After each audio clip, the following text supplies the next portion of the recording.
meine Damen und Herren, in den nächsten 15 Minuten möchten wir Ihnen wieder Gelegenheit geben, Ihre Englischkenntnisse in Technologie und Wissenschaft zu vervollkommnen und zu üben.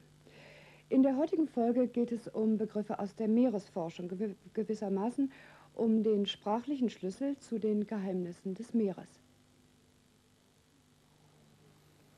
Unser heutiger Beitrag in der Reihe Science Report heißt The Sea Always in Motion.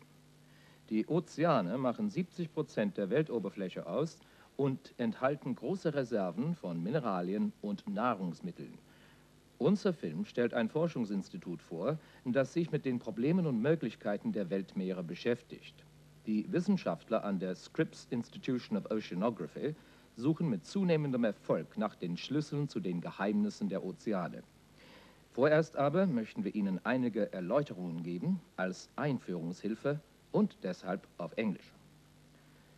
Thousands of different creatures dwell beneath the surface of the world's oceans. Dwell is a rather poetic word for the more prosaic and in this case more accurate live. The electric fish featured in our film are said by the American commentator to live in the murky waters. Again, rather a poetic turn of phrase. Murky means dark or gloomy. Again, the emphasis in our film is on the ways the oceans can be of help to man, weather prediction, geological study, and food production. On the California coastline, the scientists are especially interested in the kelp beds, mainly as a source of study, but also with a view to the eventual provision of food reserves. Kelp is a form of large aquatic weed, and the beds is where the kelp grows or is even cultivated. And now a closer look at the sea, as the commentary says, our primal life source and our final frontier.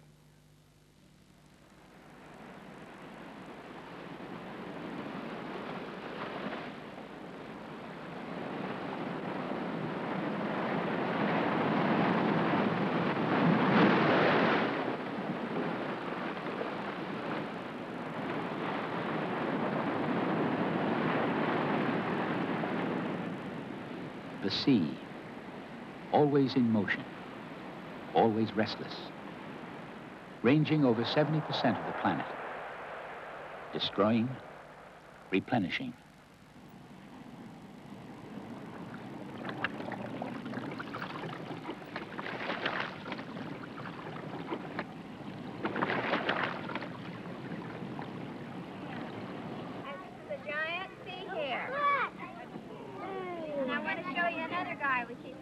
The sea, a source of life, a source of mystery, a source of wonder.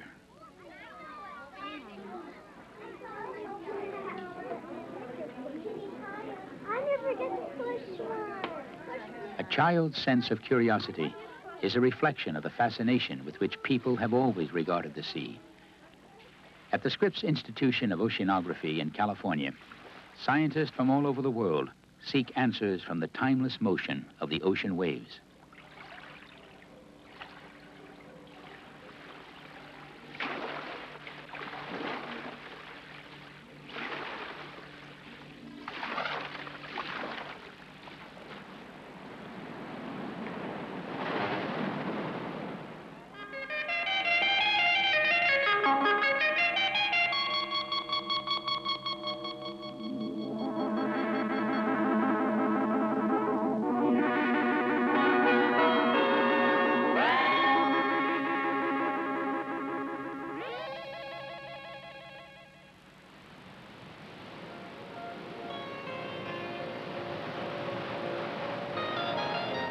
Scripps Institution rises from cliffs overlooking the Pacific Ocean.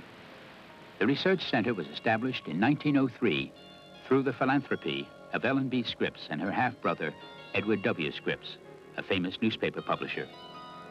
Over the years, the institution grew and the scope of its investigations broadened. Today, Scripps has developed into a significant international resource. Scientists and graduate students come here from all over the world to study with the leading authorities in such diverse areas as marine biology, planetary physics, and weather prediction.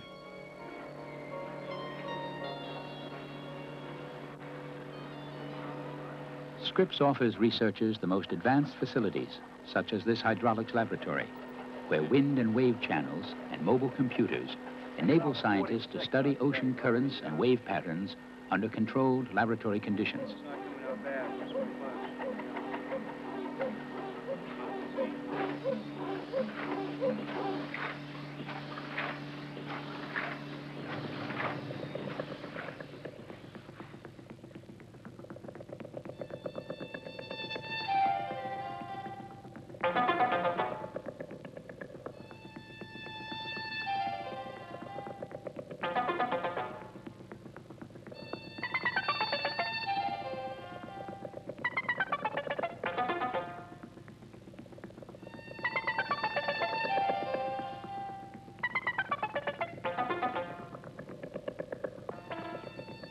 Thousands of different creatures dwell beneath the surface of the world's oceans.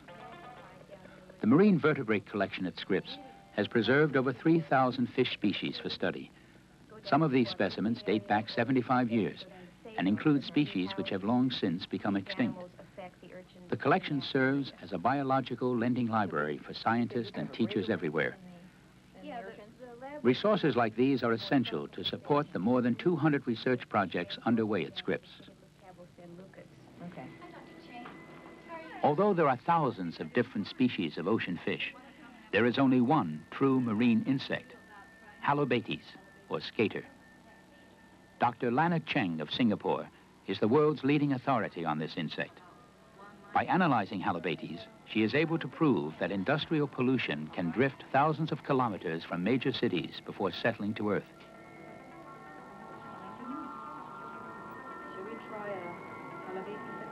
An electron microscope provides the massive enlargement she needs to measure the metallic pollutants which descend from the atmosphere onto the insect's hair-like outer covering.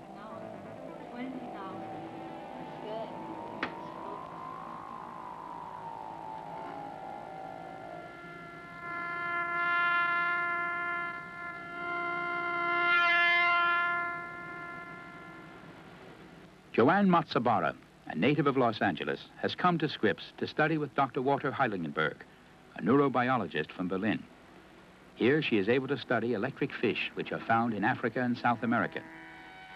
The fish emit faint electrical impulses to help them detect the presence of food, friends, or enemies in the murky waters.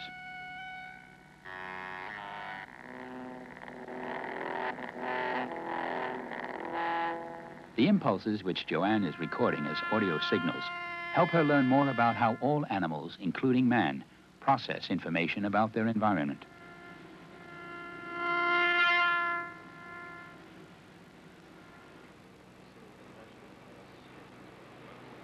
Scientists at Scripps are working on the world food problem by laboratory cultivation of a new breed of lobster, a cross between European and American varieties. This female is about to lay 10,000 eggs. In the wild, only one of these eggs would be likely to develop into a mature, edible lobster. In the laboratory, 60% of these larvae will grow to a marketable size in 1/4 the normal time, due to the warm water in which they are being raised.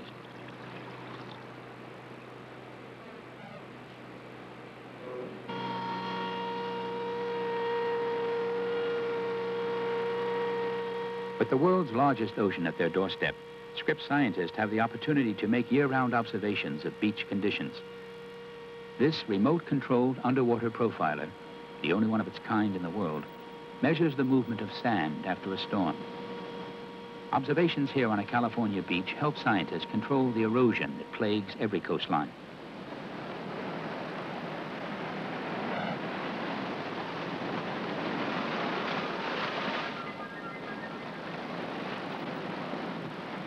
And just offshore, scientists can study the kelp beds that support a rich community of life forms. There is wealth within these kelp beds, and we are just beginning to understand the complex bonds of interdependence that link these plants and animals. Sea urchins and abalone are important food sources. Kelp provides medicines, vitamins, and emulsifiers. Scientists like Dr. Farooq Assam come from as far away as Pakistan to study these kelp bed communities that are living in a fragile harmony which is easily lost.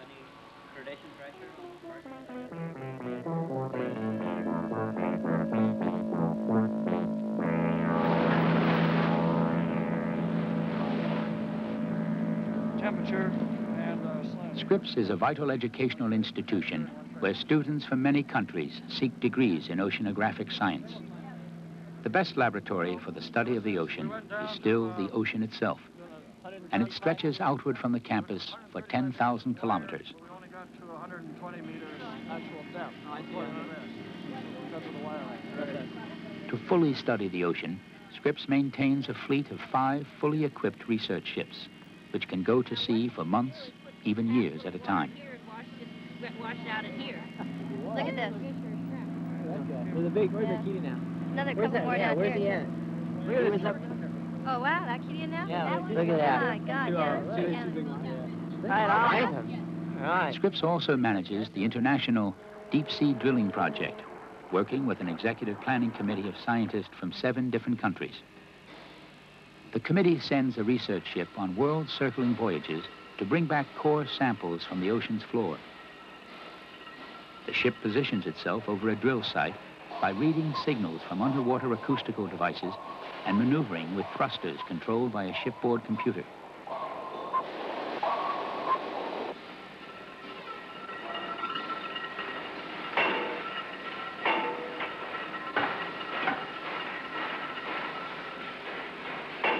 A flexible drill string bores into the ocean floor. Core samples are taken up, labeled, and cataloged by position and depth in the ocean.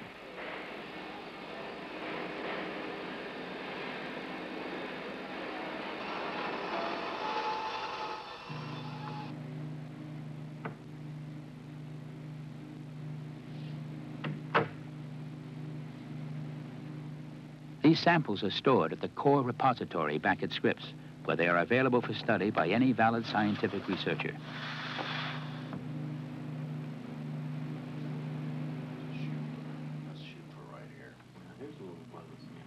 Scientists have been able to verify the theory of plate tectonics and continental drift by studying these cores. They have also uncovered new deposits of minerals, oil, and natural gas. A new technique is enabling Scripps scientists to recover the longest cores ever, extending by thousands of years the span of geological history contained in a single sample.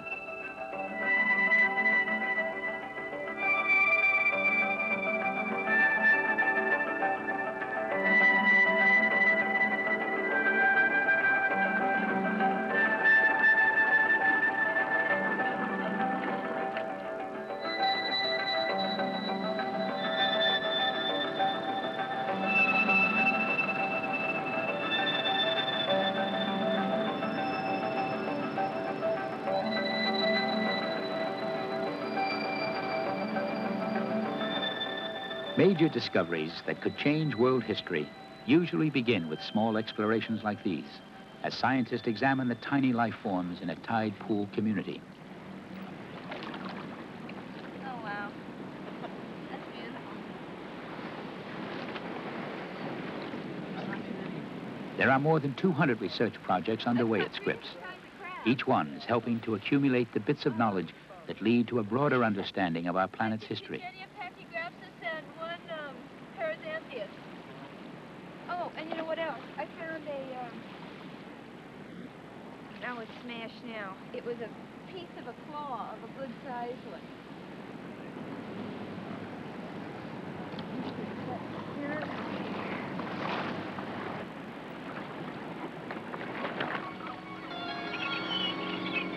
The sea is both our primal life source and our final frontier.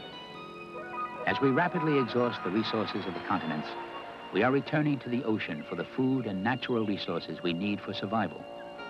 At the Scripps Institution of Oceanography, scientists are seeking the keys to unlock this vast reservoir of knowledge and wealth to serve the basic needs of all mankind.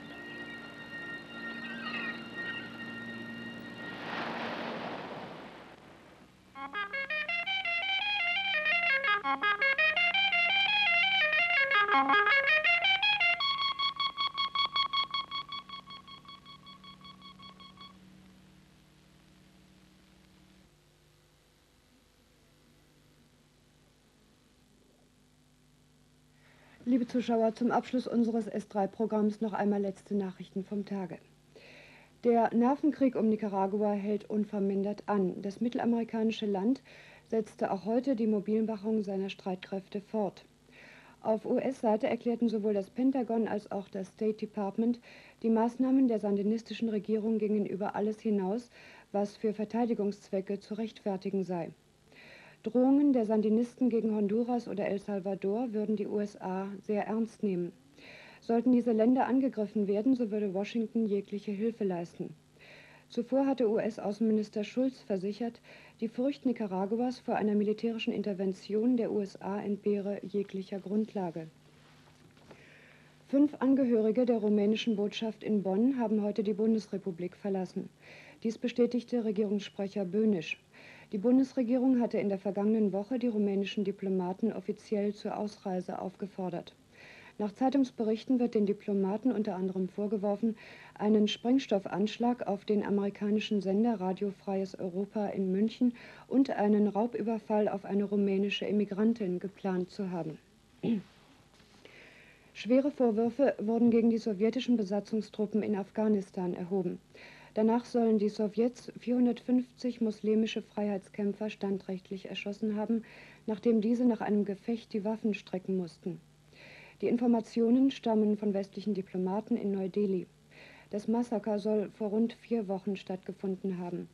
Die Aufständischen hätten ihre Stellungen unbewaffnet und mit erhobenen Händen verlassen. Auf Befehl eines Offiziers der Sowjetarmee, der ein Exempel statuieren wollte, wurden sie sofort erschossen. Die Beziehungen zwischen der Tschechoslowakei und Österreich haben den schlechtesten Stand seit Jahren erreicht. Anlass ist ein Grenzzwischenfall, bei dem am 30. Oktober ein Flüchtling aus der CSSR auf österreichischem Staatsgebiet von tschechoslowakischen Grenzwaffen erschossen wurde. Das Prager Außenministerium rief heute seinen Botschafter aus Wien zurück. In Wien denkt man derzeit darüber nach, wie man reagieren soll. Und nun noch die Wettervorhersage bis morgen Abend. In den Niederungen weiterhin gebietsweise Nebel oder Hochnebel bei Tagestemperaturen um 5 Grad. Sonst vor allem im Bergland heiter bis wolkig mit Tageshöchsttemperaturen um 11 Grad. Nachts Temperaturrückgang auf 4 bis 0 Grad, örtlich leichter Bodenfrost. Schwachwindig. Das waren die letzten Meldungen, meine Damen und Herren. Unser S3-Programm ist damit für heute beendet. Schönen Dank für Ihr Interesse und eine gute Nacht.